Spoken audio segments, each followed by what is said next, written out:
This will start in about 8 minutes at 10 o'clock with some lovely music. But as of now, everyone is hustling and bustling and getting ready for the program and greeting one another. So I'll let you enjoy the ambiance of Sunday morning until we start at 10 o'clock with our lovely program today.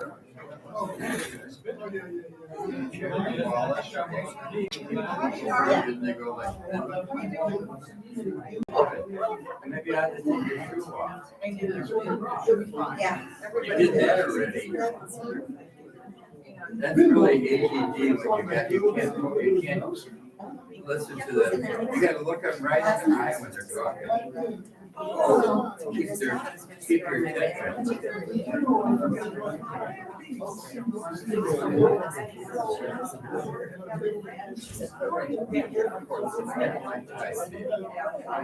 I don't hug, I don't touch. I don't talk to your You're sitting in the back. All the best is an AU for all of mine. I love that. Yes. And I always like to share we're live. So everybody knows that. Typically only in this It's very, very quiet. We're not live yet, are we? we are. Oh, that's exciting. We'll start in about 6 minutes.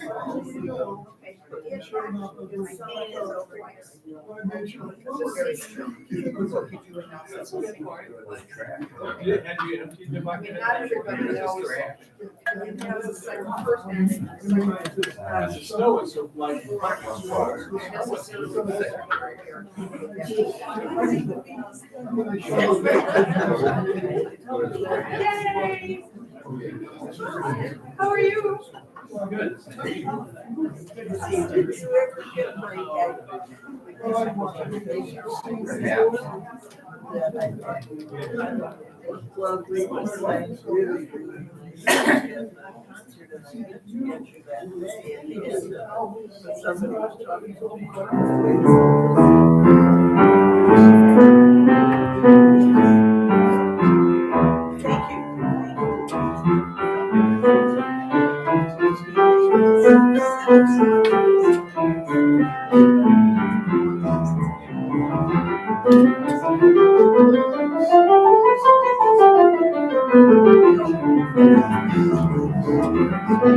As you notice, I'm very short, so I stand up.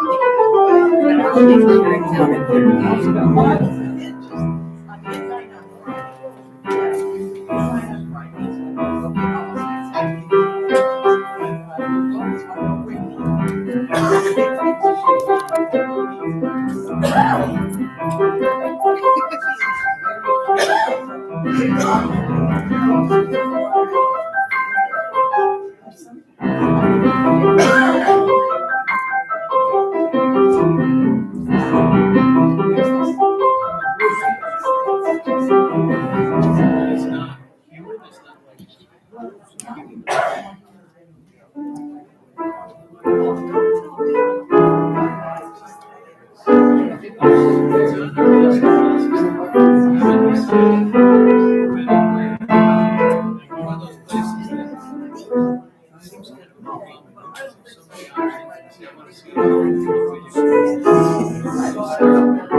That was nice.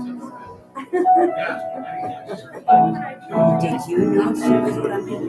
No.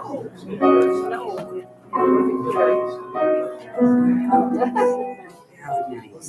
That's exciting. Knock him dead.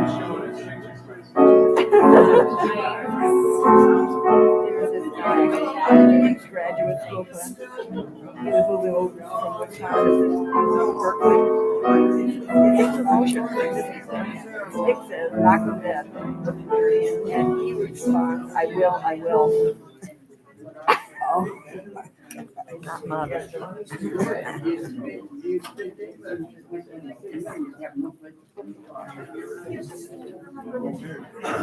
was the first thing you said? No, I didn't.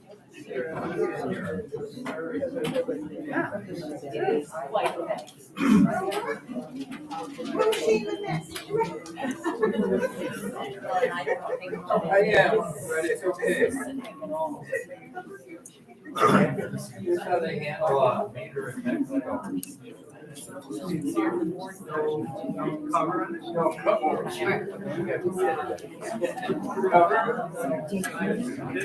I've seen it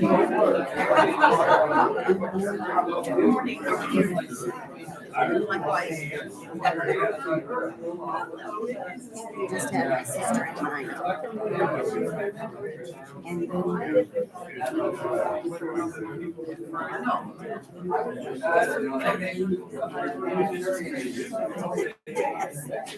she doesn't. Well, at least I got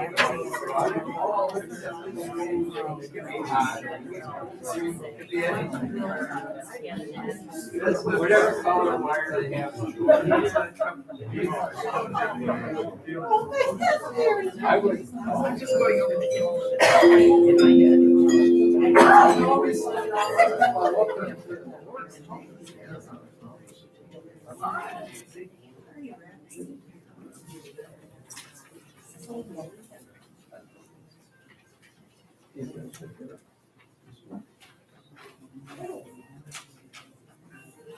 I have choices.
Good morning. And welcome to the Unitarian Universalist Fellowship of Door County. I welcome all who are here in person, as well as those who are watching online. My name is Carrie Ling, and I will be the service leader for this morning. I've been a member here for 21 years. I know. and am so very pleased that I made the decision to join this welcoming place. And each week, there may be someone for whom our congregation is a lifeline. Maybe they need the tolerance for whom and acceptance offered in liberal religion. Maybe they seek a community to support and encourage their soul. Here at UUFDC, we hope to always be ready to welcome the visitor into our midst and give them a place of shelter. As we gather together, we let our light shine out into the world, promoting peace, tolerance, and justice.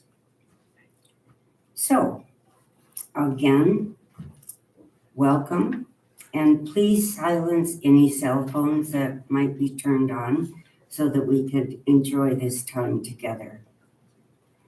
It is our practice to personally welcome any visitors or anyone who has not been here for a while to stand and introduce themselves, tell us where you're from, and what brought you here this morning.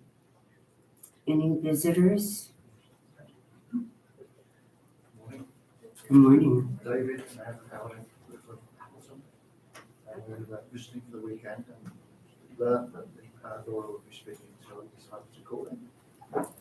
Well, Laura is a special friend, so this is a wonderful opportunity, and we're part of the UU community network as well. So, very nice. Thank you. Thank you for being here. And I hope you've signed our guest book. If there is anyone who'd like to know more about UUism in general, or our fellowship in particular, you're encouraged to ask any of us. We'll be glad to bend your ear. There's also printed information in the foyer, as well as checking out our website, uufdc.org. And because we have a potluck soup event immediately following the service, there will not be a talk back, but I'm hoping that our speaker, Laura Smythe, will be enjoying soup with us. And she doesn't really need a huge introduction, but you can see from her bio on the front that she is in all senses of the word a very talented person. And we're fortunate to have her here, along with her talented parents, Mary and Dick Smythe. There are a few announcements on the back of the order of service related to us, but if anyone has another announcement that they'd like to make, Cindy Nelson will bring the microphone to you.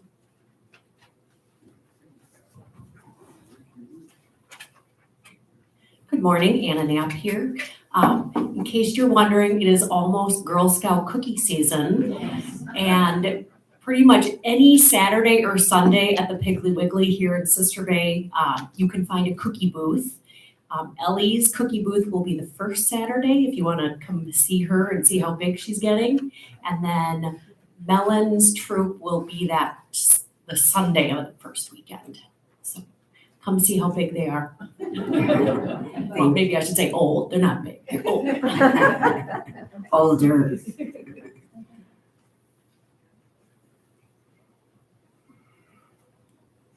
Hi, Amy Maris here. I'm collaborating with Studio 234 in Sturgeon Bay on Friday, March 3rd.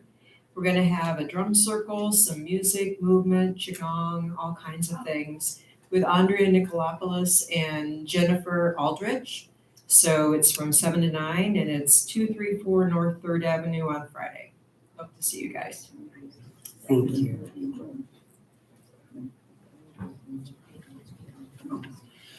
Hi, I'm Mark Richards. I just want to get on your calendar for April 27th, which is a Thursday. That is Madison Action Day. There is a group, there's a whole program being sponsored by Wisdom of which Wusan is a partner. And we're going to try to gather at the First Unitarian Society of Madison and maybe rent a bus and go over to the Capitol from there. If you're interested, let me know. There will be more reminders before then.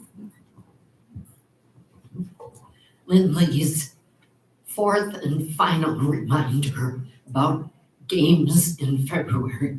Tuesday afternoon, 1 to 4, board games, card games, anything to say goodbye to February. So bring your friends if you would like.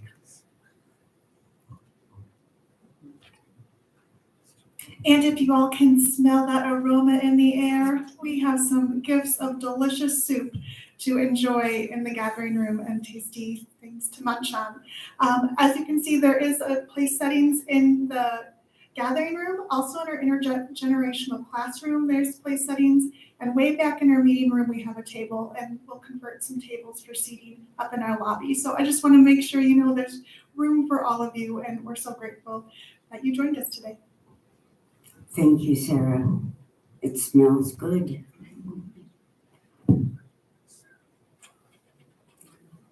We will now open this morning service with these words to light the chalice. We light this chalice to find inner peace, love for each other, and faith in ourselves. Also to be welcoming to whomever we meet and kind to all living creatures. So gather around this light of hope as we share this time together.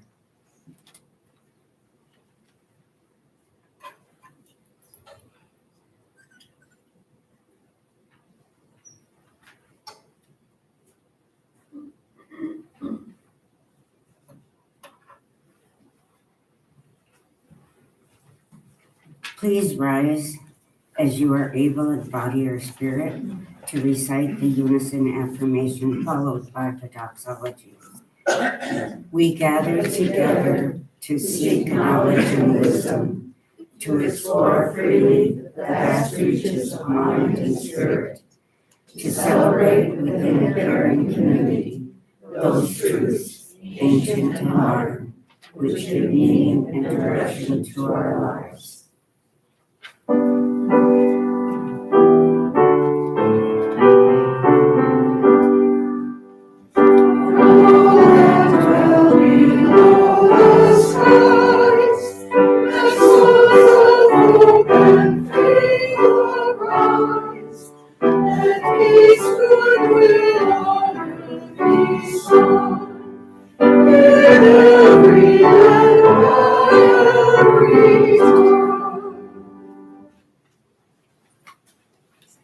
Please be seated.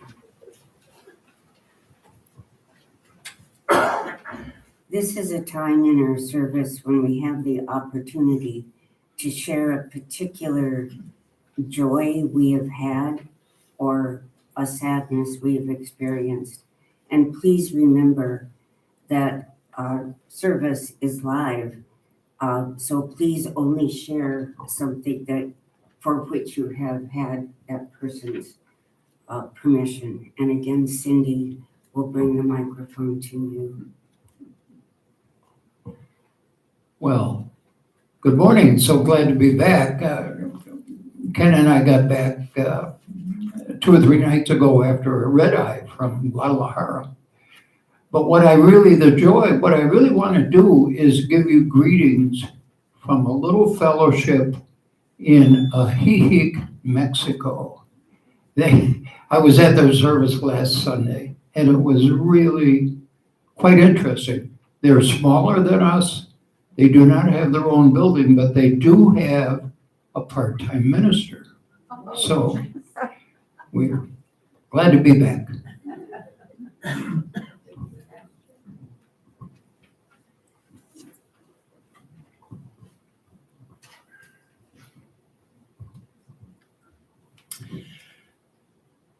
So it's me again.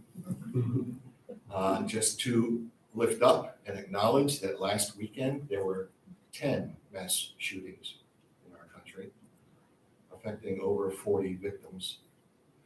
And a bill introduced to make the AR-17 the national rifle.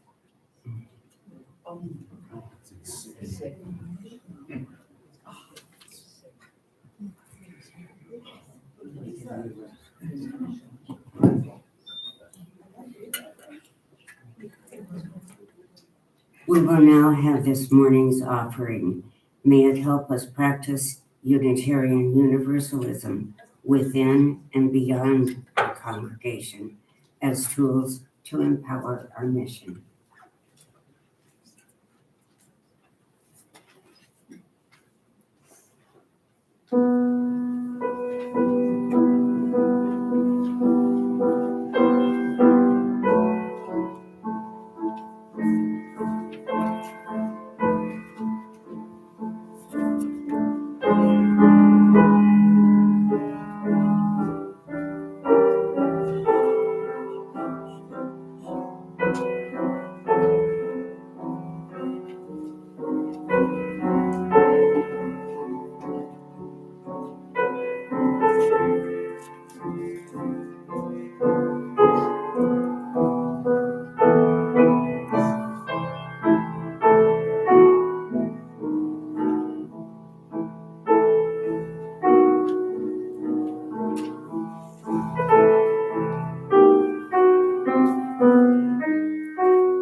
After these words by Eusebius, we will have a moment of silence.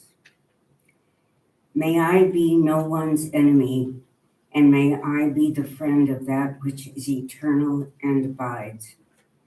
May I wish for every person's happiness and envy none.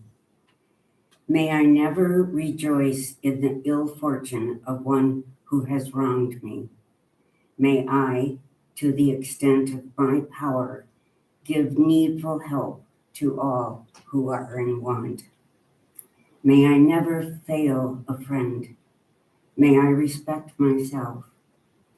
May I always keep tame that which rages within me.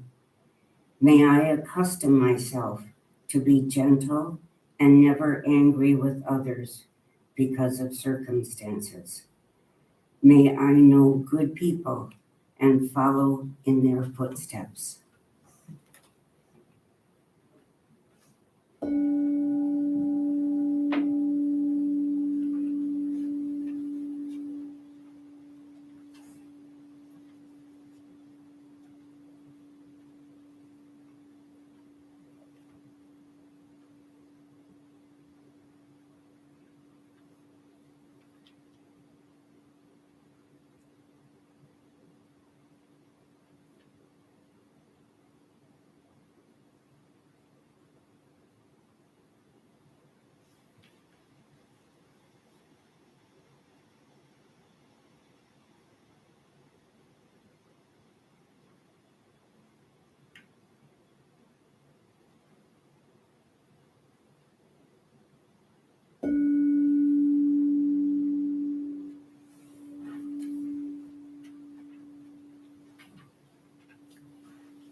Good morning.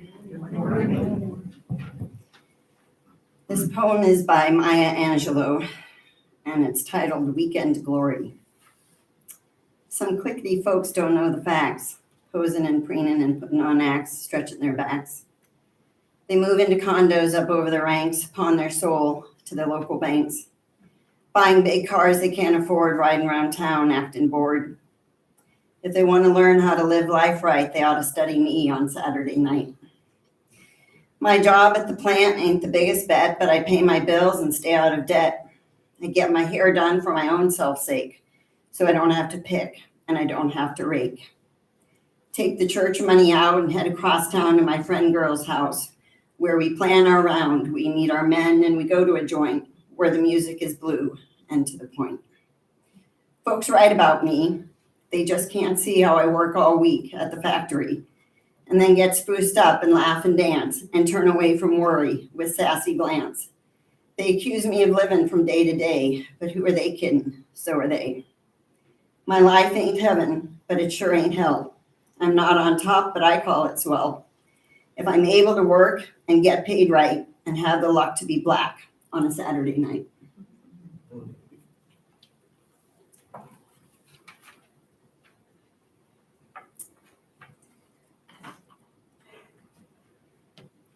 We hear the word resilience a lot.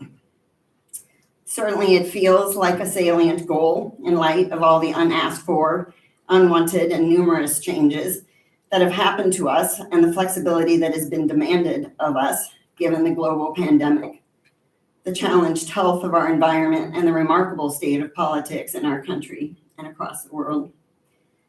But what do we mean when we talk about resilience? What do we seek when we aspire to become more resilient? One definition of resilience that speaks to me comes from Karen Rivik and Andrew Chate, authors of, quote, The Resilience Factor, 7 Keys to Finding Your Inner Strength and Overcoming Life's Hurdles. There are only 7. They define resilience as, quote, a mindset that enables you to seek out new experiences and to view your life as a work in progress. Resilience creates and maintains the positive attitude of the explorer, unquote. In contrast to that dynamic definition, we've all probably heard the cliche that resilience is the capacity to bounce back after a difficult time, experience, or situation. I take issue with that notion. I think life is a process of learning and growing and stumbling and joy and pain and feeling lost and feeling found and questioning and answering and questioning again. I don't want to move backwards. I don't want to bounce back to who I was before I learned that I'm tougher than I ever dreamt I would need to be. I don't envy the state of angst of my 15-year-old self. I don't want to relive some of the traumas I have experienced.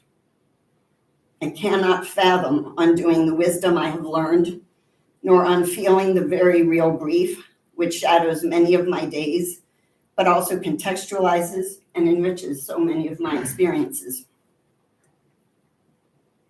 Let's talk about why we need resilience.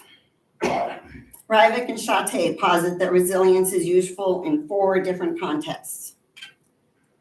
Quote, 1, to overcome the obstacles of childhood. 2, to steer through the everyday adversities that befall us.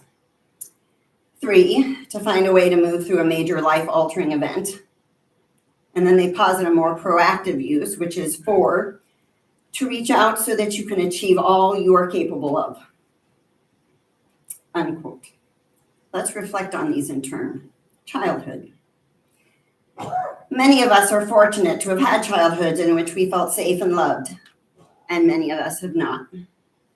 Even those of us who felt safe and loved, however, may have stories we tell ourselves as we grow and mature about how we were misunderstood, underappreciated, or poorly supported as children.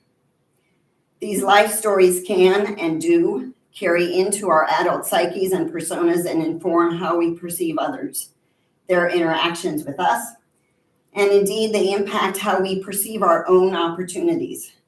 One key attribute of resilience is self-awareness. This wisdom that comes with resilience helps us to pay attention to the life stories we tell ourselves about who we are and what we are capable of, and to assess whether these stories are serving us well or not. Many of us emerge into young adulthood with a life story about which we may be only vaguely cognizant, but which drives our decisions and the ways in which we move through the world.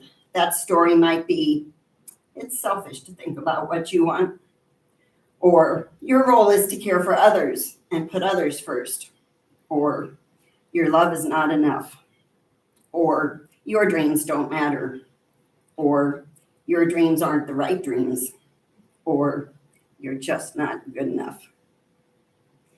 Some of these may resonate and make you vaguely uncomfortable. These life stories often originate in childhood and may persist for the rest of our lives. They have tremendous power to activate us or to stymie us. Consider for a moment your own life stories.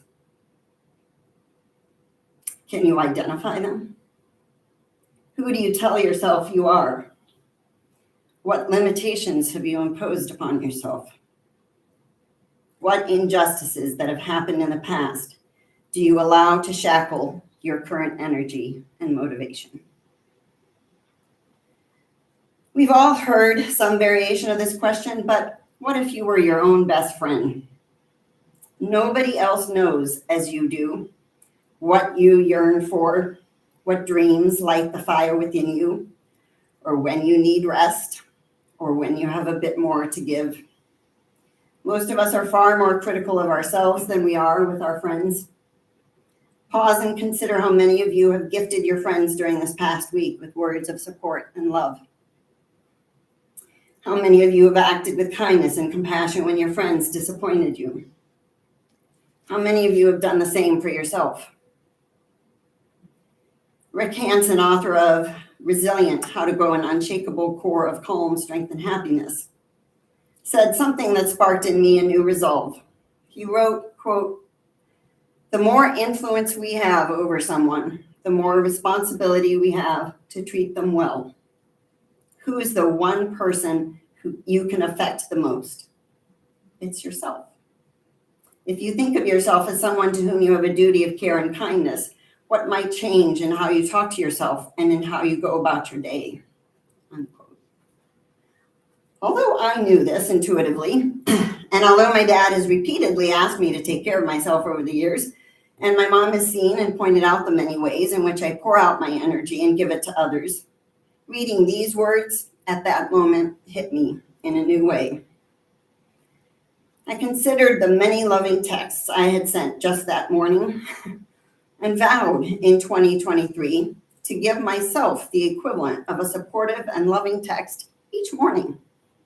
This morning, I told myself that I have a strong and loving heart and a thoughtful mind, and it's okay that I mess up sometimes because I'm human, and humans mess up. The resilience we need to overcome whatever life story we have on repeat in our brains about the ways in which our childhood or young adulthood somehow harmed us is the understanding that every day we choose how we act and what we say and what we don't say. If we blame our childhood, we are robbing ourselves of the agency we have as adults to choose how we move throughout the world. Everyday adversities. These look different for all of us.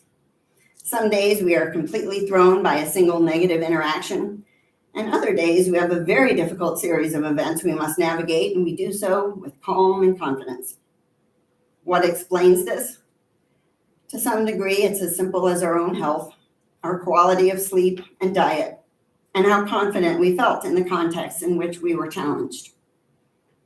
Most significantly, however, again, is our sense of agency and our confidence that we can successfully address problems as they arise.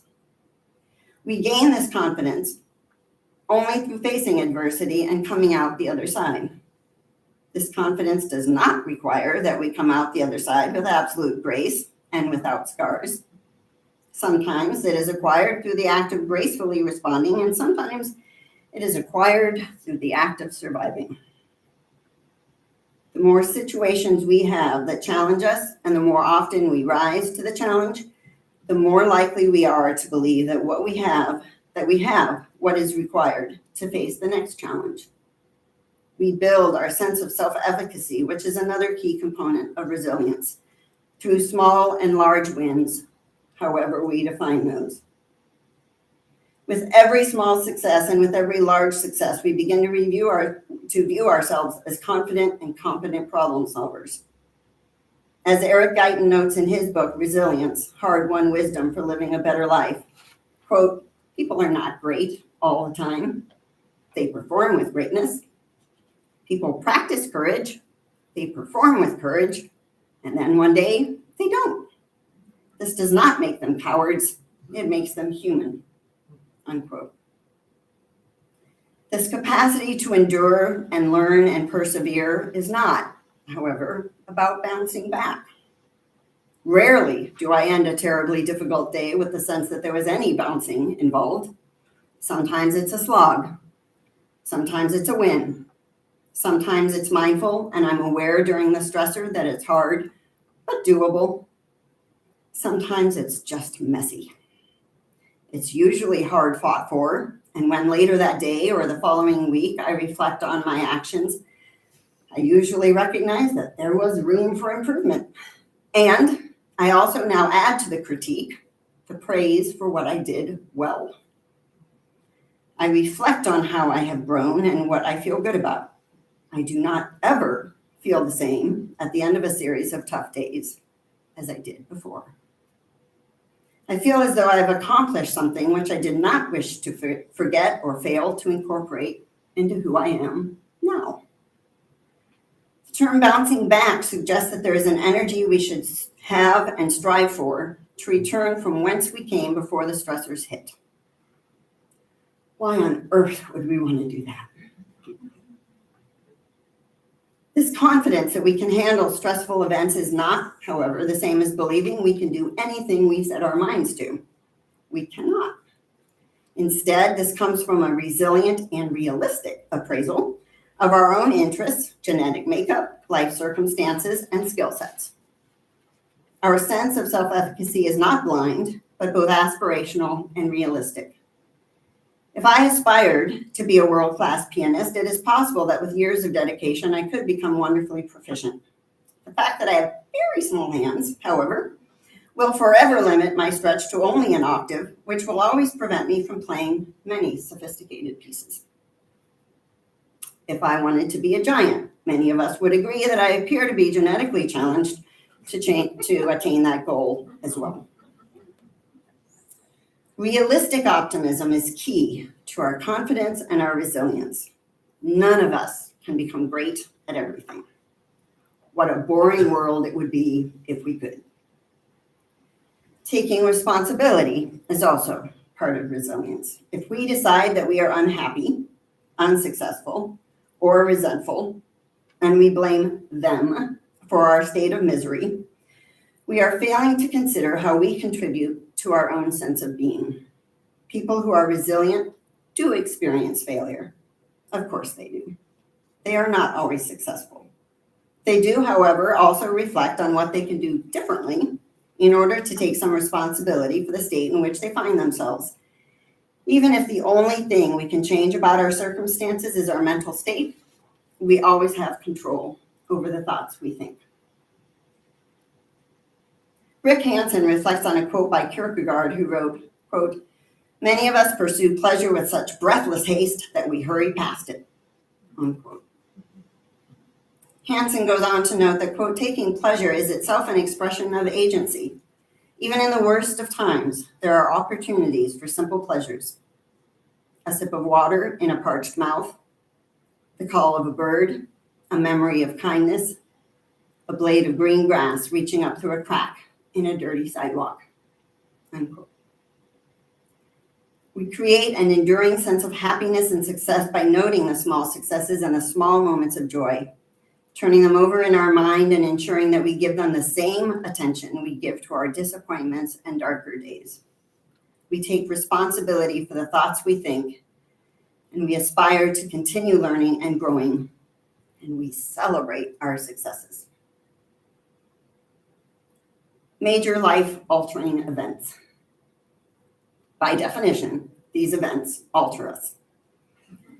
Not only does the term bouncing back suggest that we were better off before these life-altering events, but it also suggests that there is something wrong with staying in the grip of the life-altering event for any extended period of time. Megan Devine, the author of It's Okay That You're Not Okay, speaks eloquently to the dominant culture in this country that views pain as problematic and something to be recovered from and moved through as quickly as possible. Consider these words of hers, quote, "Our medical model calls grief that lasts longer than 6 months a disorder. Many clinicians, clergy, and therapists believe that being deeply affected by loss after the first couple of weeks is a faulty response. What the medical model believes moves out to the general population, perpetuating the idea that you should be back to normal as soon as possible." Unquote. She goes on to cite some of the harmful words many of us with the best of intentions share with those who are grieving, such as, "They're in a better place now. You won't always feel this bad. Everything happens for a reason. At least you had them for as long as you did. This is all part of the plan." The problem, Devine notes, is that there's an implied second half of the sentence in all of those familiar lines. That second half of the sentence unintentionally dismisses or diminishes your pain now. It erases what is true now in favor of some alternate experience. Unquote. It suggests that your pain, as it is unacceptable and frowned upon. Devine also notes that in her later years, Kubler-Ross wrote a reflection on how her book On Death and Dying was interpreted. Devine says, quote, "Kubler-Ross wrote that she regretted writing the stages the way that she did, that people mistook them as both linear and universal. The stages of grief were not meant to tell anyone what to feel and when exactly they should feel it. They were not meant to dictate whether you are doing your grief correctly or not. Her stages, whether applied to the dying or those left living, were meant to normalize and validate what someone might experience in the swirl of insanity that is loss and death and grief. They were meant to give comfort, not create a cage." Unquote. Devine notes that the dominant culture in this country is both anti-grief and an overcoming one. We adore stories about people who moved through hardship and ended up feeling stronger and better as a result. We like happy endings. She says that, quote, "We've got a cultural narrative that says bad things happen in order to help you grow. Grief is not an enlightenment program for a select few. No one needs intense, life-changing loss to become who they are meant to be." Unquote. The truth is, we grow in response to all sorts of situations.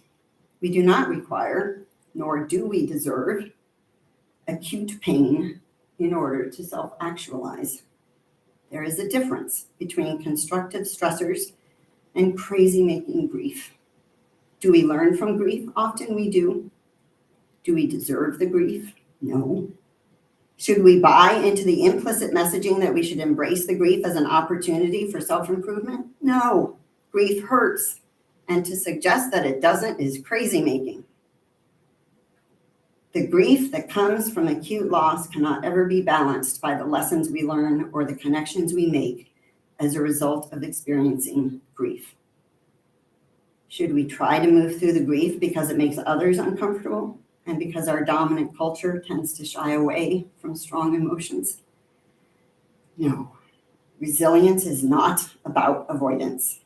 As Devine notes, quote, "Unaddressed and unacknowledged pain doesn't go away." Unquote. Consider her further wisdom. Quote, Dr. Pauline Boss, a psychologist, brings up Western culture's mastery orientation. We're a culture that loves to solve problems. The problem with mastery orientation is that it makes us look at everything as a problem to be solved or a challenge to be vanquished. Things like birth and death, grief and love don't fit well inside the narrative of mastery. It's that intention of fixing, of curing, of going back to normal, bouncing back from grief, that messes with everything. It stops conversation, it stops growth, it stops connection, it stops intimacy. Unquote. She recommends changing our orientation to grief from a problem to be solved, a state to avoid and deny, to an orientation of acceptance and openness. It's an experience to be supported and not solved. She recommends living with pain rather than trying to avoid it or deny it or overcome it. We should not be minimizing our own pain in order for those around us to be more comfortable. Life is a process. Tending to grief is often a part of that process. She goes on to say, quote, "Deep grief cannot be fixed, cannot be solved. There are no solutions. Grief no more needs a solution than love needs a solution. Being allowed to tend to your grief without feeling like you need to fix it or clean it up makes grief itself easier." Unquote. Resilience from tremendous grief is not about striving to return to the person you were before the pain struck. It is not about denying the pain after a few weeks when those around you are eager to have you back in the way that they remember. That isn't possible, and it's harmful to suggest to anyone that this is what they should strive for. Tending to pain means living it, feeling it, not feeling ashamed about it or by it, and understanding that any normal you may recall will no longer exist, but that you continue to exist, and that you will find a new normal by integrating the grief and your experience with it into your new life. Life is a process. Resilience in the face of terrible pain, whether it is yours or somebody else's, is about grace and patience and a belief that you are strong enough to tend to the pain, that you are wise enough to understand what you need in order to tend to the pain, and that your journey through pain and with pain may not and probably should not look like anybody else's journey. The survival of tremendous grief for many of us increases our compassion. We did not ask for the grief, but grief, having found us, offers many of us insight into the grief of others. It helps us to develop our empathy. It offers a means of connection. We do not, however, grieve in order to develop our empathy. Resilience in grief is not about overcoming, but about self-efficacy. It is about identifying what you need in order to live with the grief and because of the grief. It is initially about survival, and then with your own self-awareness at some point, it is about integration into the process of your life. Reaching out. We've discussed several ways in which resilience can help us to lead more satisfying and fulfilling lives in response to events that happen to us. Resilience is also, however, about developing the skills we need to more proactively engage with the world. Some people lead predictable lives. They have a morning routine, they drive to work the same way every day, they hold the same or similar job for years, they drive home from work via the same route, they have an evening and weekend routine, and they are quite comfortable and content until their routine is disrupted. Other people are constantly changing their daily routines, their jobs, where they live, and with whom they interact. Rivik and Chate suggest that the more resilience we have, the more likely we are to keep challenging ourselves and to view life as a learning process. A predilection for reaching out for new experiences includes both the desire to keep experiencing new things and the capacity for resilience. In this context, resilience is made up of 3 skill sets: the ability to assess risks, strong self-awareness and self-knowledge, and a mindfulness that allows people to be in the moment and to find value in what they are doing in this moment, as opposed to preparing for happiness in the future. Assessing risks in this context means the ability to realistically assess your capacity for the risk you are about to take, and confidence that you have taken risks before and you have learned from them and benefited from them. You believe you can grow through uncertainty. Strong self-awareness in this context is about more than the realistic appraisal of our skill sets and genetic makeup, as we have previously discussed. It also means that you are comfortable expressing your thoughts and feelings. To take a risk without this capacity is isolating and can be problematic when you assess that the risks are greater than your current skill set. Self-awareness refers to both the ability to try something new, to follow your passion and your interests regardless of convention or norms, and the ability to pull back when and if you assess that there is not a good fit between who you are, your skill sets, and your interests, and where you find yourself. Mindfulness in this context is also a key component of resilience. It teaches us that all any of us have is this moment in which we are, and that if we spend our time planning for happiness, which may sound something like, I'll feel happier when I've moved, when I find a partner, when I find a better job, we rob ourselves of our agency to glean what we can from where we are, to develop self-compassion for ourselves as the messy, beautiful creatures that we are, and to embrace mistakes as uncomfortable opportunities to learn that which we'd hitherto hoped to avoid having to learn or been unaware we needed to learn. Reaching out is about more than embracing new opportunities. It's about stretching our comfort zone to explore whether or not our current comfort zone is where we want to live and whether or not it encourages us to be who we want to be. Let me leave you with some questions.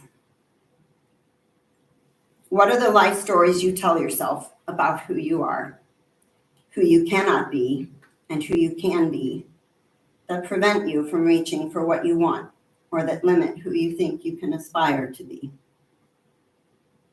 All of us have these life stories with which we subconsciously narrate our lives. Very few of us look at them directly and decide what we want to do about them. How often have you given control to somebody else by telling yourself that they made you angry or impotent or unsafe? Even if they did, what are you going to do about it? In this life of yours, which way are you going to bounce?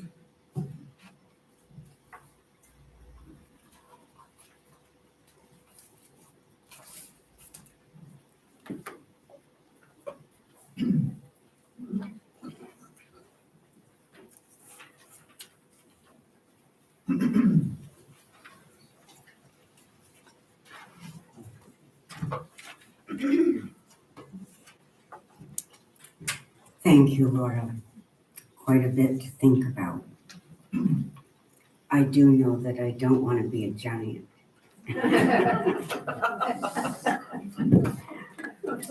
Please rise as you are able in body or spirit for hymn number 1053. And we do need to sing it through twice. It's kind of short, but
my soul.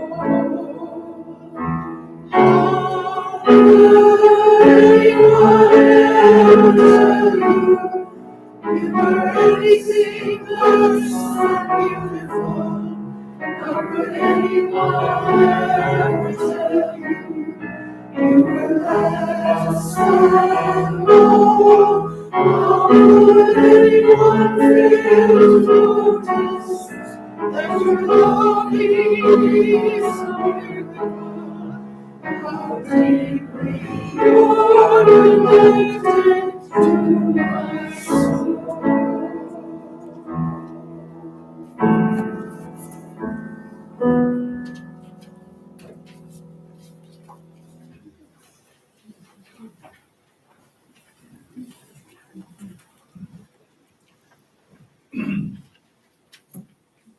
We extinguish this flame, but not the light of truth, the warmth of community, or the fire of commitment.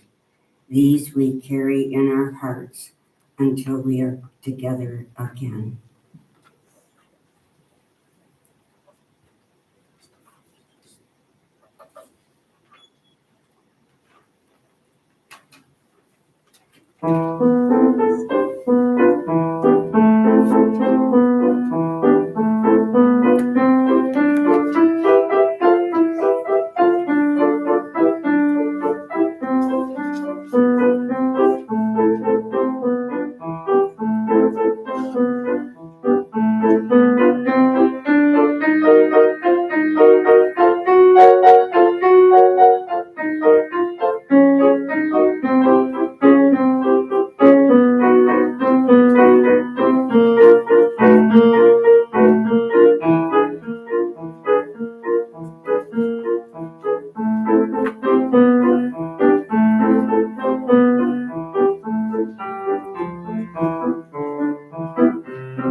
Thank you, Carrie. Oh my gosh, thank you, Mary.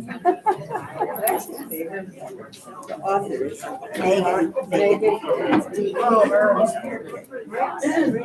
I felt like I needed to listen or something as I was going through this. I couldn't catch it. Megan Devine is the author of It's Okay. Our maps are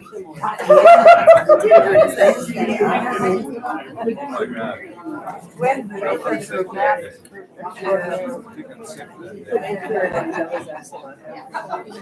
Sorry, don't have to talk like this. So when is and it's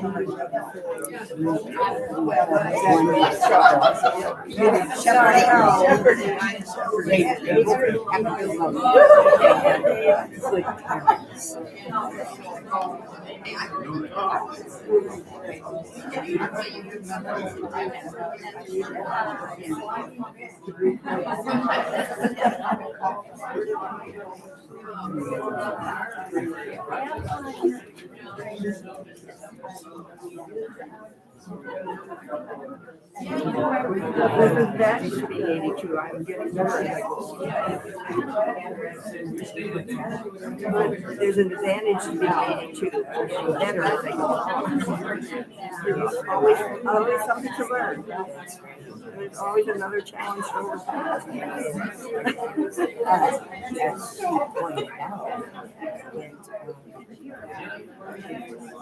It would make our lives easier. Yes, yes. And, some of that is childhood. We get corrected, but we don't. I was in a good family that praised.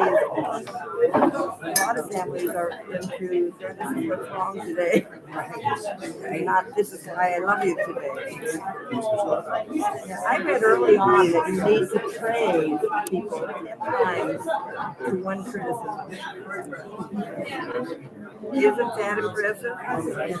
And I never had achieved that, but I'm better. Thank you. I think you I love that thought, you know. Yeah. Yeah. Well, thank you I know it just takes a lot of effort to go into these things. Oh, well, I welcome. I feel like the service was so fast that I blew through stuff, but Yeah, Laura talked for what, maybe? I think 15 minutes. Yeah, some of our speakers go.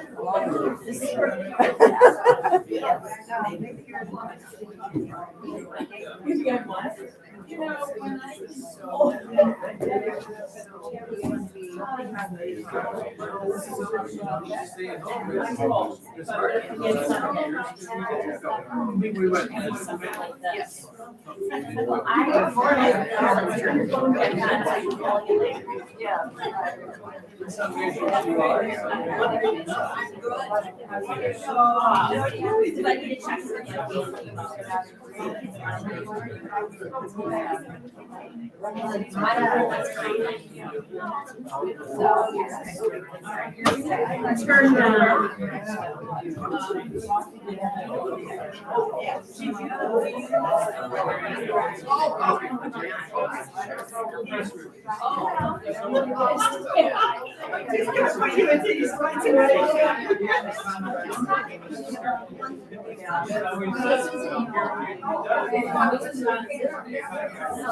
have a lot of priorities to really work on this. So it involves new ways of we won't start,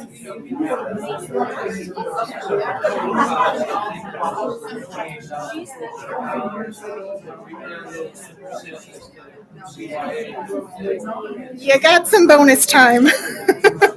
Thank you so much for joining us today, and I hope you're having a great day. Bye-bye.